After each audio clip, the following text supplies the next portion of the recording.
Good morning, Little Masters, and welcome back to today's Tolkien Times. I'm the Man of the West, also from the Prancing Pony podcast. Let's keep week 51 going with today's Tolkien Tuesday.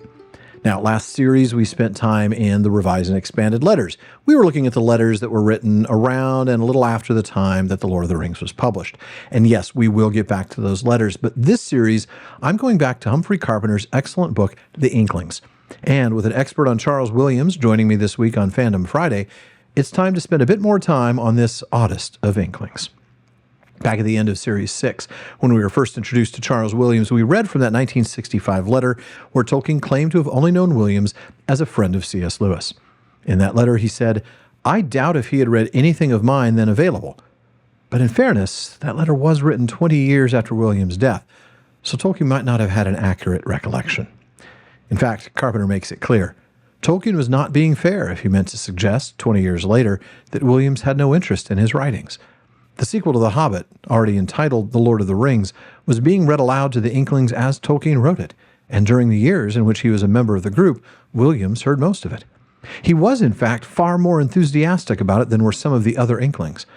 And 5 years after he came to live in Oxford, he borrowed the entire typescript, as far as it was then complete, so that he could refresh his memory. C. Williams, who was reading it all, Tolkien noted at the time, says the great thing is that its center is not in strife and war and heroism, though they are all understood and depicted, but in freedom, peace, ordinary life, and good living.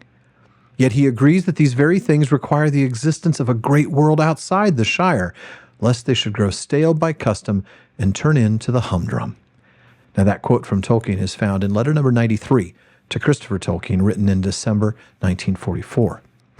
But if we go back to letter 62 in April of 1944, also to Christopher, he wrote that Lewis and Williams heard him read Passage of the Dead Marshes and approved of it. In letter 67 in May of that year, he tells Christopher that he'd completed my 4th chapter, Faramir, which received fullest approbation from CSL and CW on Monday morning. Later that same month, in letter number 70, he writes, "I worked very hard at my chapter. It is most exhausting work, especially as the climax approaches and one has to keep the pitch up.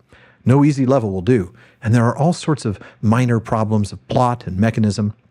I wrote and tore up and rewrote most of it a good many times, but I was rewarded this morning as both CSL and CW thought it an admirable performance, and the latest chapters the best so far." And in July, he tells Christopher that after prolonged search, I ran a pint to earth, and so to throat, yesterday in company with Charles Williams, who handed over to me 2 chapters of The Ring, which he has had typed for me. In fairness, it seems that it was Tolkien's appreciation for Williams's work that was, well, a little less than. As Carpenter writes, Tolkien did not claim to understand more than the rudiments of Williams's poetry, nor did he find it attractive. The Byzantine setting of some of the Taliesin poems irritated him, while the overlaying of geography and symbolism made no impact on his imagination at all. Williams' use of such apparently unrelated geographical features was puzzling enough to him without the symbolism of the human body that was combined with it. This was not the sort of myth-making that seemed to have any truth to Tolkien. Yet he listened with full attention when Williams read the poems aloud to the Inklings. And if Williams's ideas did not appeal, then the man himself, he found, was undeniably charming. And I think that really hits at it, he likes the man but not the work. And we get a glimpse of this in a letter written long after Williams' death in 1945, but not so far forward as that 1965 letter. In fact, it's right in the middle. In letter number 159, written in March of 1955, Tolkien says, "I knew Charles Williams well in his last few years, partly because of Lewis's good habit of writing to authors who pleased him, which put us both in touch with Williams, and still more because of the good fortune amid disaster that transferred Williams to Oxford during the war. But I do not think we influenced one another at all, too set and too different. We both listened in CSL's rooms to large and largely unintelligible fragments of one another's works read aloud, because CSL, marvelous man, seemed able to enjoy us both. But I think we both found the other's mind, or rather mode of expression and climate, as impenetrable when cast into literature, as we found the other's presence and conversation delightful." That's the thing. They found each other's presence and conversation delightful, but each other's works impenetrable. Though I do have to say, in fairness, that Williams' words on The Lord of the Rings, that its center is not in strife and war and heroism, but in freedom, peace, ordinary life, and good living, that makes me think that Tolkien wasn't really so much impenetrable to him, even if the converse were true. Now, before we leave Williams for now, we'll talk more about this friendship with Tolkien on Friday. I want to wrap up with the final stanza of a rather long poem that Tolkien wrote about Williams, illustrating at the very least the joy of his presence and conversation. And just a reminder, there's a potentially offensive word in the first line, but in this context it is referring to a cigarette. When your fag is wagging and spectacles are twinkling, when tea is brewing or the glass is tinkling, then of your meaning often I've an inkling. Your virtues and your wisdom glimpse. Your laugh in my heart echoes when with you I quaff the pint that goes down quicker than a half because you're near.